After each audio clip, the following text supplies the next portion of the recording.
प्यारे दोस्तों, एक दफ़ा का ज़िक्र है। दो दोस्त थे, अली और अबू बकर।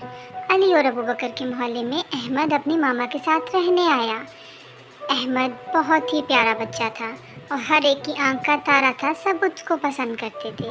लेकिन अली और अबू बकर को अहमद एक आंख ना भाता, वो उसको तंग करने के इतने बहाने ढूंढते। एक रोज़ अहमद प्लेग्राउंड में खेल रहा था कि वहाँ पर अली आ गया और अहमद को हरासा करने लगा। अहमद बहुत परेशान हुआ और उसने सोचा, आखिर मेरा कसूर क्या है?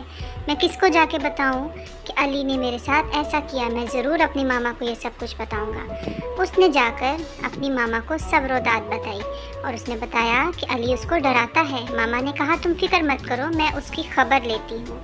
और उसको एक आइडिया आया। अली और अबू बकर जंगल में से गुजर रहे थे।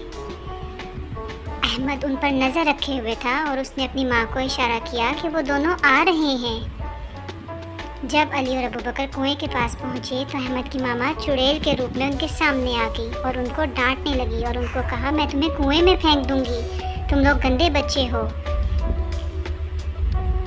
अरे ओ चंदा, अरे ओ तारा, अरे आना ज़रा, इन दोनों को कुएं में फेंकना है, ये लोग दूसरों को तंग करते हैं, ये गंदे बच्चे हैं।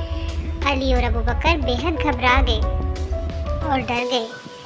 अब वो जंगल के रास्ते वापस जा रहे थे कि उन्हें अपने बाबा मिले और उन्होंने रोते हुए सारी कहानी अपने बाबा को बताई। उनके बाबा ने समझाया और कहा, जाओ अहमद से माफ़ी मांगो। अली अबू बकर अहमद के घर गए और अहमद से और उसकी मामा से माफ़ी मांगी। उसकी मामा ने उनको माफ़ कर दिया और उन्हें कहा, तुम लोग भी अच्छे बच्चे बन जाओ।